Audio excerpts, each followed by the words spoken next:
Catherine Bernardo update. Yung post ni Catherine sa kanyang Instagram, kanyang endorsement na TCL. May pa-demo pa nga si Catherine.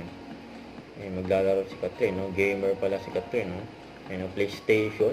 Lalaro niya Crash Bandicoot. Isa sa mga paborito ko yung laro yan. Yung galing ni Catherine, no? Nag-enjoy siya maglaro. Napayas pa nga siya, no?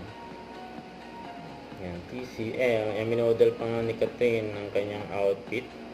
Sumayaw siya ng water dance.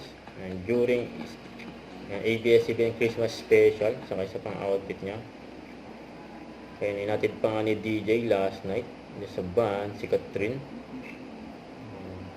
After ng event. Dinaluan nila. After mag-speech si Catherine, nabangan pa nga ni DJ. Sa backstage. Sa Asian Artist Award, nanalo silang dalawa, Fabulous Award.